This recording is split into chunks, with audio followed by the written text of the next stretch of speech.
Hi, I'm Dean Heffta, and welcome to Communication on Point podcast. This episode has video, so here we are on YouTube, and it's with my conversation with performance coach, best-selling author, and international speaker, Ben Newman. Ben brings insights on how he works with championship football teams and Fortune 500 companies on that winner's mindset. Those things that we do on a day-to-day basis to work on the path to winning. Not just big goals and big dreams, but the actual nitty-gritty that we do to get to those goals. It's great insights and great tips that can help you, regardless of what goals you're pursuing, improve your odds of success. Let's get started. Well, Ben, welcome to the show. I'm so excited to have this conversation today because when we think about communication, when I think about communication, I think the great communicators start with better conversations with themselves, that internal dialogue that we have. And that's why I wanted to visit with you, because so much of your experience is about training people on mental toughness and how to really get through some of those tough times. What you see from your experience, what are some of the challenges that we really have to address, or maybe the things that get in the way of us having that great internal dialogue? Yeah, well, Dean, first off, thank you so much for having me and the opportunity to be with you and your listeners. And this is actually a really easy conversation because of the fact that I have this conversation myself every single morning. And contrary to the pieces that you decided to share in the intro, which is the highlights, I've been knocked down and shaken to the core in my life personally. I've been knocked down and shaken to the core in my life professionally.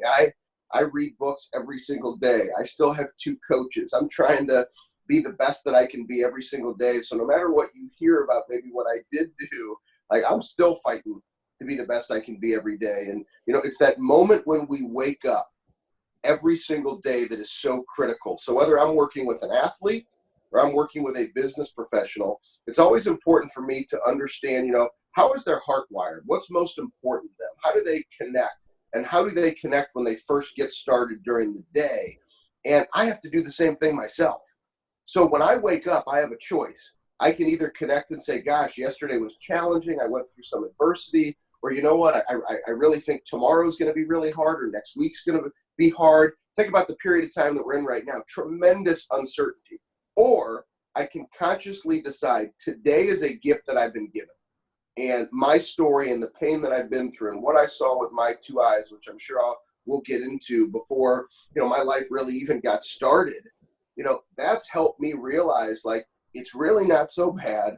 I'm going to choose to win the day today, and I'm going to connect first thing in the morning to what drives me internally. I call that the burn. And I think for all of us, we have this burn that lies inside of us, this fire that connects to your why and your purpose, that then causes you to take action. And so I think for all of us, we have to start by saying, what do we think about when we wake up? Fears, doubts, uncertainties, I don't want to, today's not going to be a good day? Or do you actually control your mindset, control your internal dialogue to say, look, today is a gift. I'm going to connect to what drives me, and then I'm going to go do something about it. So that's really important when I think about it, because when we talk about this internal dialogue, this self-talk, it can be easy to think about it as what's continually going on in my head during the day, almost thinking about that as all one single thing. But what you're saying is it starts with what's that first conversation we have in the morning. And what makes that so important? Because to me, that's what controls the rest of the day. Let's actually think of a conversation that you and I recently had, right? We talked about, perspective. So some people right now, they're saying, I am stuck in quarantine. I can't believe I am here. My life is changed. I am stuck in quarantine. And I shared with you, I said, well, I actually flipped my perspective, and I said, I'm on a working sabbatical. I typically travel 80 to 90 times a year. I've spoken in 9 different countries. So I'm on a plane all the time. I'm home. So this is a working sabbatical. I'm finding my edge in the details. I'm enjoying family time. I'm enjoying walks. I'm enjoying the ability to slow down. I'm making the most of every single day. I've shifted my perspective. And then you brought up the example, which makes what I just said minuscule. Anne Frank was trapped in a house for 2 years. And we want to talk about, we're stuck in quarantine. So much of it is perspective. And so Anne Frank wrote an amazing book. Anne Frank had an amazing story because of her mindset, right? She had this unbelievable positive mindset when she had extreme uncertainty. When is this going to end? And so for all of us, I think it's so important when you wake up, what's the framework? What do you tell yourself? Because that determines the action that you take. Yeah, it's that self-story, right? So as humans, we are certainly storytellers, whether it's stories that we tell others or the stories that we're telling ourselves. And I think what's been interesting is for a lot of people, the lack of perceived control they have has been really hard for them to deal with, right? So it's what I'm hearing with that story in the morning for you is, how do I interpret what's going on around me? How do I shift that to a perspective of what control do I have? You're saying I have control of saying I'm going to be present with my kids. I'm going to work on stuff for the future. I'm going to get re-centered in this gift that I've been given. And that's a completely different dialogue that you're having than if we were just waiting for someone else to say, okay, now you can go about your business, or watching the news, 10 hours a day, trying to figure out how I should feel based on that, which is not a good dialogue. Correct. And so we actually, inside of your mental toughness playbook, so I appreciate you've got one of my fables over your right shoulder there, Leave Your Legacy. But we also wrote a book called Your Mental Toughness Playbook, and it's the 6 coaching principles that we utilize in business and in sports for mental toughness, building your environment, building the daily disciplines. And in appreciation of you having me on the show, everybody can get a copy of that book, our 3rd edition, for free at freeplaybook.net. Wow. So freeplaybook.net. And inside that book, there's 10 steps on the importance of morning routine. And it is critically important. I found the highest performers. Go Google successful CEOs. Go Google the story of your favorite successful business owner or athlete. I promise you, they have a detailed, consistent morning routine, because they recognize that's what sets them up for success in the day, and it's what their framework of what they think about is built upon. I want to touch on a couple of the elements, while we're on that, and then I want to shift a little bit to kind of how you got to that mindset. So, if you're reading stuff, when we hear stories about these morning routines, it's like, oh, well, it sounds like I got to get up at 4 a.m, spend 10 minutes in an ice bath, go on a 10-mile hike, do several 100 pounds of, lifts, and Yep. It seems like overwhelming what I'm supposed to be doing in a morning routine. But it doesn't have to be like that, right? What are some of the elements? That actually sounds like my mornings. Okay. No. I'm totally kidding. It's so actually inside of the playbook, you'll see, so there's 10 steps to a morning routine, but down at the bottom, it says, this is not something that you have to do to have a successful morning routine. These are only suggestions of things that work. And I think the most important thing for all of us is identify what works for you. Dean, your morning routine is going to be completely different from mine. Why? We live different lives. We live in different homes. We live in different cities. We do different things. So the way that you connect and the way you get your day started is going to be completely different than mine. And so I think it's important that you stay in your lane. You can go research those mornings. But just because, let's say, Mark Cuban starts his day a certain way, that doesn't mean I have to start my day like Mark Cuban, and you don't have to start your day like me. But I think it's figuring out what does work for you, and then consistently doing those things that work so that you get your day started off on the right foot. So being really intentional, whatever it is, be intentional. Phenomenal word. One of my favorite words. Being like ruthlessly, relentlessly, incredibly intentional in the process of the daily action of getting your day started. Because you got to think about it. For everybody listening, think of the last time that you hit the snooze button a bunch of times. You just kind of got up when you got up, and my first day of the meeting was at 10. And when I'm just kind of going through the motions. Let's be honest with ourselves. You don't feel good. Yeah. You don't feel, you're kind of thrown off, and then somebody sends you an email and it's maybe something you didn't want to deal with. And then you react adversely, and we don't like that. The days that you perform at your highest level, you're probably eating breakfast, maybe reading a few pages from a book. If you like working out, maybe you work out. It might be taking a walk, you take the dog out. I mean, it's what you have to define what you want to do. And those are the days where you're in control of your mind. You've done 30 minutes of stuff for yourself. You've done 45 minutes of stuff for yourself. Now you're set when that adversity comes. You can brush it off, shift the perspective, and keep moving. Cool.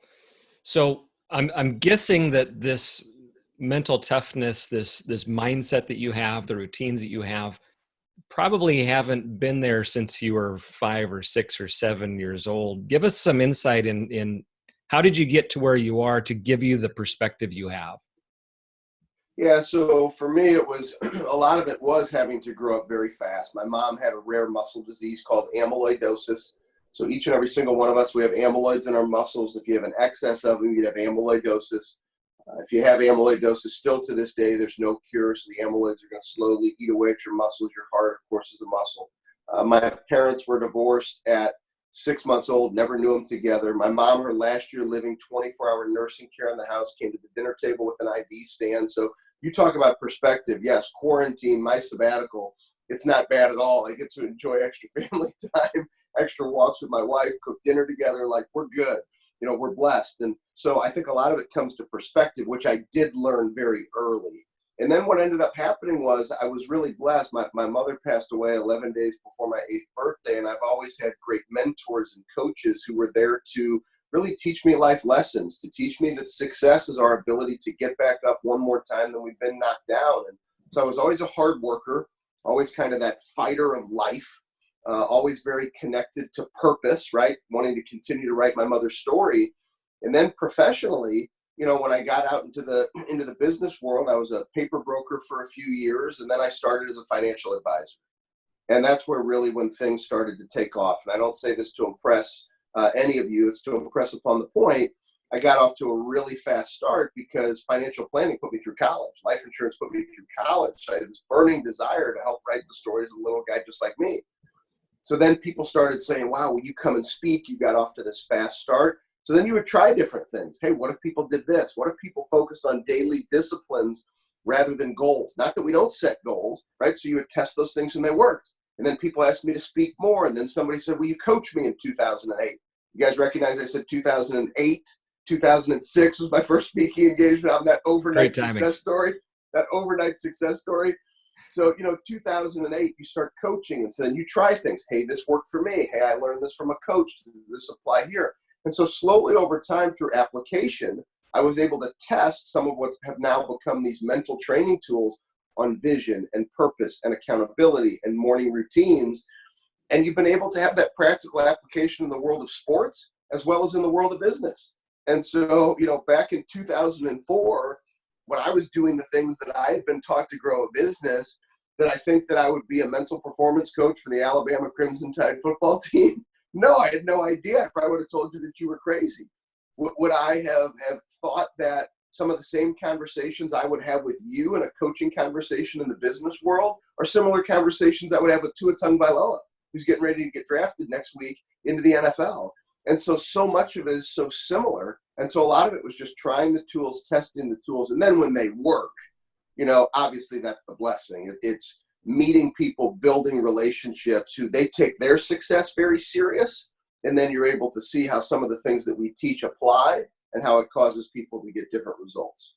Well, and I think the worlds I'll say that you're in, because you really bridge business and business performance and sports and sports performance.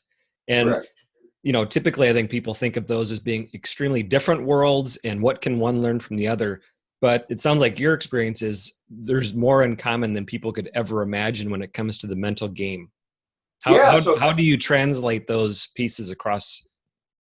Yes, it's a great question. So a lot of people think that I was, either an athlete or I was a coach in sports and then came into this world. It's actually the reverse, right? I mean, it started as paper broker, financial advisor, and then that's where a lot of the leadership stuff came from. So it went from corporate to sports. And when I started my work in sports in 2011, through doing research and studying and reading, one of the first rules of sports psychology is for an athlete to perform at their highest level, they cannot solely rely on their natural talents and abilities. They have to understand the mental toughness side of what it takes to achieve peak performance. It's the same for anybody in business. Mm-hmm. You can't solely rely on, well, I was successful in this career before, so when I transition here, everything's going to be great because I'm really good on the telephone. I'm great at building relationships. I'm great on the technical side on the computer. No, you're going to get knocked down. You're going to have to reflect back on your stories of where you find your strength. You see, I'm not the only one that has a story. Dean has a story. All your listeners have a story. So nobody's going to connect to my story to give them courage to fight on the days they don't want to do it. You have to connect through the tough stuff that you've been through, right? That's mental toughness. It has nothing to do with your talent. So whether it's sports or business, it's both worlds. Whether it's a boardroom or a field, it's our natural talents coupled with how we think and what we believe that determines the results we achieve. Mm. What when you got into the world of the sports side, what were some of the biggest things that you found seemed to make a difference in the people that you were coaching or the teams that you were working with? I mean, I'm an NDSU football fan, right? Yep, So, of course. They've won 8 out of the last 9 years, national championships and stuff like that. You worked a lot with them. Oh, But yeah. what's the surprise for you of like, wow, these few things really seem to make a difference in the mental side of their game? Yeah, so let's actually use the Bison football example because I think it's such a great one. And so, yes, I had the opportunity to work for 4 incredible years up at North Dakota State and still do a lot of work in the business community up in Fargo. I just love the people in North Dakota, love everybody up in Fargo. So welcoming, amazing people. And then now Coach Kleiman brought me with him to Kansas State. And, even last year, another title run, I stayed connected every week with Coach Entz and Trey Lance and Ben Ellison and Ty Brooks and all the players. I just love those relationships. And so when I think back to my first visit with the Bison, I'm going to take you to the first visit.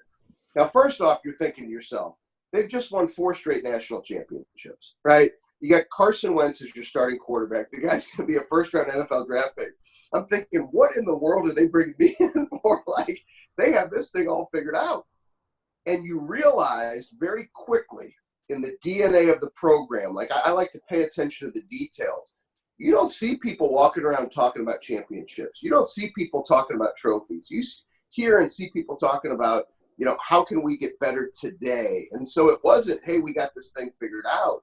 It was Coach Kleiman saying, hey, does Ben maybe provide a different edge, for us? Can this work? And he basically said, you got an hour. We'll see how this goes. And so I get up to give this talk. They just come back from winning this national championship. You got Carson Wentz sitting right in the front row, and you got the whole team in front of you. And what I ended up doing was I broke down a football game for the team. I said, guys, you've already done extraordinary things. I know one of the big goals is to win a 5th straight national championship. You talk about legacy. That's never been done by any team in the history of college football. And when you do that, it'll probably never be repeated. But I said, for me, I think the most important thing is not focusing on winning the game or winning the title. It's recognizing that every day you have an opportunity to get better. Every day is an opportunity to attack the process. And if you prepare and focus on winning one day at a time, when you show up for that game and there's 60 minutes on the clock and you decide you're going to break down that 60 minutes into what a game is really all about, and that's 6 seconds of play. You see, there's 60 minutes on a clock. But there's only about 13 minutes of live action on average in a football game. So easy math for me, because I wasn't that good in math. You do 6 minutes on offense, 6 minutes on defense. Break that down to the number of plays in a game. It's like 6 seconds of play. So I said, guys, whatever you want to achieve in the future, you just have to prepare one day at a time. And when that whistle blows and you get in between those white lines, you got to attack and dominate for 6 seconds of play. Don't worry about the last play. Don't worry about the next play. One play at a time. And so that's one of the mindsets that I bring into those locker rooms, I bring into those team rooms, is how can we reverse engineer everything that you want down to the things that you can control, and then how do we prepare to dominate that moment when that clock starts? And as I mentioned, it's the same in a boardroom. If Dean decides I'm going to attack this project, okay, what's the goal of the project? Is Dean going to wake up every day and say, dear God, I hope this works out? No, you got to say, here's the goal, here's the revenue that we want, or here's the outcome that we want. And then you got to pull it down and say, what can I do today that drives me forward to that goal. And when it's time to present, when it's time for that big moment, I've prepared for that moment. So there's almost this energy and excitement. I'm going to cut it loose. And when they tell me it's time to present, I'm going to enjoy every second of sharing and educating and being the best that I can be to achieve that moment that I saw in my mind's eye before I ever started preparation. So that goal, you said goals are important, obviously. You have to have something that you're shooting for. Is that where we start getting off track? Like we get excited because we got this big goal, this thing that we want to accomplish, this championship we want to win. And we get kind of wrapped up in that, but then forget about the process. I mean, where do we get off track? You nailed it. Is I think, it's very common. If I were to have a coach call me, right? Coaches will call from time to time, and whether they, want me to speak or just have a question or whatever it might be, or maybe it's an email. And I like to figure out what's going on in the situation. Hey, how do you communicate with your team? What do you talk about? Most of the time when a team is underperforming, there's two things that happen. Number one, they don't connect to the heart of their players. Similar to an organization, if somebody comes in brand new to your organization and you don't get to know them, you know nothing about their heart, you know nothing about their passions, you don't know how they think, but it's Dean, you're really talented. I need you to do this, this, this, and this. Well, if I don't have a relationship with Dean, Dean's probably not, he may do the work, but it's not going to be at his highest level of performance. So number one, do you understand your players? And then number two, a lot of times the coaches are focused so much on winning and talking about winning that they've put so much pressure on the win that they forget to remind the players that if you intentionally focus on the fact that you have 100% control of your attitude, your effort, your daily decisions, your choices, how hard you work every day, that carries over into the game. You intentionally focus one play at a time. But if all you ever talk about is winning, yeah, they'll show up, they'll practice, they'll go to the weight room, they'll go to the classroom, they'll do the things they need to do. But on game day, there's so much pressure on winning the game, they don't perform at their highest level. It's like, let's wait till we get to the end of the game and find out if we did a good job or not. And you're measuring yourself on that. And, I've shared with so many people, they'll say, because Coach Kleiman is he's one of the greatest people that you'll ever meet and just an unbelievable coach. I mean, he understands the importance of heart. Yet everything that he's incredible. And people will say, what's your favorite story of Coach Kleiman? It was the one game that I was with the Bison for when they lost. So if you can believe this, in 4 years of being with the Bison, I was there with them on the sidelines for one game that they lost. So they won every single game except for one. And my favorite moment of leadership was the game they lost. It was the semifinals. And, we're playing James Madison. It's in the Dome. It's a Friday night. It's on ESPN. And I'm thinking, what in the world is this man going to say to this team? We just ended because we had won the 5th in a row. So this is my second year at the program. So now it's like there's no 6th in a row. It's over. What do you say? And he walks into this locker room and he looks at one side of the locker room and he looks at the other and he just pauses and he waits and he looks and he says, you are never defined by a moment. You are always defined by your entire body of work. And I think so many people, they get caught up in that one win, that one loss, that one moment. What's happened since that one loss? 3 straight national championships. The team has not lost a football game since he gave that speech. I mean, it's just incredible. Think about that. Think about what I just said. The team has not lost a football game since Coach Kleiman delivered that speech. So, it's instilling. Don't define yourself by the wins and losses. Define how do you respond when challenge and adversity strikes? What do you focus on? Do you only focus on the wins, or do you focus on the deeper meaning? Mm. How does our environment that we surround ourselves with affect that? Well, I think so much of. I mean, if you really speak to it right now, one of my favorite things to share is the research of Chris Voss. Chris Voss wrote a book called Never Split the Difference, and he's one of the legendary FBI hostage negotiators. And, he talks about a prisoner of war, somebody held captive. And he shares that it's not the torture, it's not the pain that individual can't endure. It's the uncertainty of not knowing when in the world is this going to end. Yeah. That's actually most painful. And so for so many of us, if you don't have a routine that allows you to succeed, there's no clarity on the steps that cause you to have success. You don't even know what the process looks like.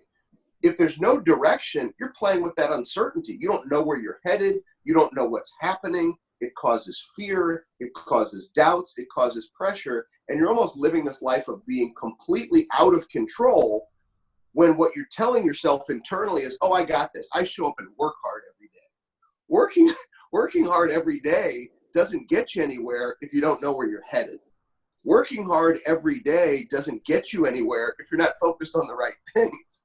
So that's why I always say, and I think sometimes people get it mixed up, oh, well, he doesn't believe in goals. No, I absolutely believe in goals. This says think big on my wall. I've been in this house for 12 years. It said think big since the week that I moved in. I want you to think big. I want you to make yourself uncomfortable in your thoughts and your goals and your dreams and your vision. But don't waste time thinking about it once you set it what it is. You got to, as I mentioned, reverse engineer it, figure out what is the environment, what is the mindset, what are the daily steps, and focus on that so you actually remain in control of the things that are within your control. So when we think about that internal dialogue, it seems to me like a big part of it is how we define ourselves, what we think is possible for us, right? How do you deal with that story? So let's actually let that play out right now, right? So I want to ask everybody right now, I want everybody to pause, and I want you to think about a goal for you, writing a book. I'm going to run a marathon.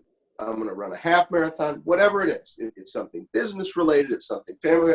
I want everybody listening right now to think of a big goal for you, right? Think of a goal right now. Put it in your proverbial mental shelf. You're taking notes, take down a note. I want you to think of a goal for you. Write that goal, put it down. Okay, now everybody should have one. I want you to now look down at that goal, and I want you to be honest with yourself. This is totally fair, okay? Because Dean can't see you, I can't see you, so I can't see you raise your hand, I can't see you nod your head, and I don't know what you wrote down on the paper. So this should be like one-on-one coaching between you and I right now. I want you to look down and be honest with yourself. Did you protect yourself with what that goal was? Did you actually think big enough? Is that goal really going to challenge you to show up and be your best? Or did you protect yourself? Did you write down half marathon when you really have it in you to run a full marathon? Right? So did you protect yourself? Are you in sales, and did you write down a sales number that's actually 75% of what you really can do? And you know what your best days look like. And if you show up every single day, you'd actually hit 100% of what you're capable of, not that 75 is easy. And if right now you look down on that paper and that goal is a goal in which you protected yourself, we have to shift that internal dialogue that you always talk about. You have to believe in yourself more. It's affirmations. It's connecting more to that burn that lies inside of you. Because I promise everybody listening, remember, my story is my story. Your burn is going to be different. Your internal driver, your why and your purpose.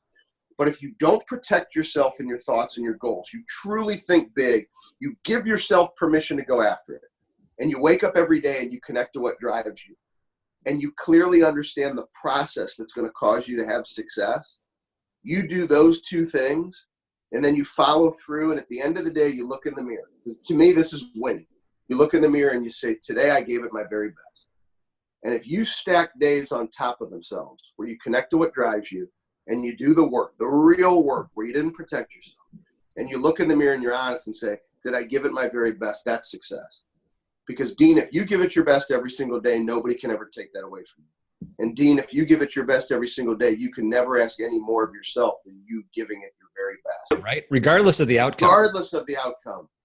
But my point is, and what I've seen time after time after time, whether it is with the Bison, whether it's my work with Wanzik, an unbelievable company up in Fargo. I mean, there's just so many wonderful success stories. Nodak Insurance, some of my favorites, Gate City Bank, these great companies. You think about this, and they believe, they show up, they do the work, and there's people writing extraordinary stories inside of those companies, but they're not focused on the result. Yeah, they got big goals and big dreams, but they're going to work every day. Well, it sounds like if I'm focused more on that day-to-day activity, the grinding out the things that are going to matter long-term, I don't have to deal with maybe that self-identity thing of we can even kind of sabotage ourselves, right, along the way. But if I'm just focused on the daily. Oh, you're nailing it. And I can share, like, I've done enough of that for me in my life, enough for you, enough for all of your listeners. You're better off to just not do it. Like, take my advice, spare yourself the pain of wanting to live in the world of recognition and ribbons and trophies. And, I really don't. I don't think about wins and losses. I don't think about winning championships. If you were to call every Bison football player that I ever worked with, right? So in 4 years, total players, probably 200 and something players. And you were to say, did Ben ever say wins and losses? All those games that he was at, on the sideline, in the locker room, day before the game, speaking to you guys, did he ever mention wins and losses? They would tell you never. Not one single time did they ever hear me say win or lose, because I don't want them to define themselves that way. I want an individual in business or in sports, define yourself by the commitment to the hard work every single day. And I've seen it enough times. Everybody listening, you're the author of your story, and you got to try it. If you're not happy with where your results are right now, it doesn't hurt to try it. And I can share with you, I'm no different than you. I have those struggles. I tend to focus on the wrong things sometimes. It's why last year I read 24 books and I have 2 coaches, because I'm far from figuring it out. But I promise you one thing, I'm going to show up every day. I'm going to connect to what drives me, and I'm going to give it my best. That's awesome. So if you have a takeaway, if you have one big thing that you want to make sure anybody that's listening to this can really keep in mind, is there some sort of take-home message, that one thing we should keep in our pocket? Yeah, so it's the greatest life lesson I ever learned. It came from my mom, and that lesson is, it's not how long you live, it's how you choose to live your life. Everything comes down to the choices that we make every day. And, if we get 2 years and 3 years and 5 years down the line, we can't go back and change the choices that we made leading up to that point. So every day, show up, connect to what drives you, make good decisions, give it everything that you've got, and you'll start winning more in your life. That's excellent. And this has been inspiring and informative, and some real actionable takeaways, not just pie in the sky, like try your best type stuff. I greatly, greatly appreciate you having me on, Dean, and it's great to remain connected with you. I love all the Bison fans that have stayed connected. It means so much to me. It always puts a big smile on my face, and I appreciate you. You mentioned your mental toughness playbook and some other resources. What if people want more? Where would you direct them? Yeah, so there's 2 things I would say to check out. Number one is the Instagram, and Twitter. It's @ContinuedFight. So let's stay connected every single morning. I'm putting out positive energy and my thoughts. That's me posting, every single morning what's on my mind to share and to give. And then the other thing is to check out unrequired.com. So theunrequired.com. And that is a website that's all around some of our coaching methodologies and the mindset of the highest performers. And the highest performers do what I call the unrequired. Those are the things that other people won't do, they can't see, they won't even talk about, that high performers choose to make a priority. Very cool. Very cool. Ben Newman, thank you so much for sharing your experience and the stories that we can really put to work right away. Thank you so much. Thank you, Dean, for having me.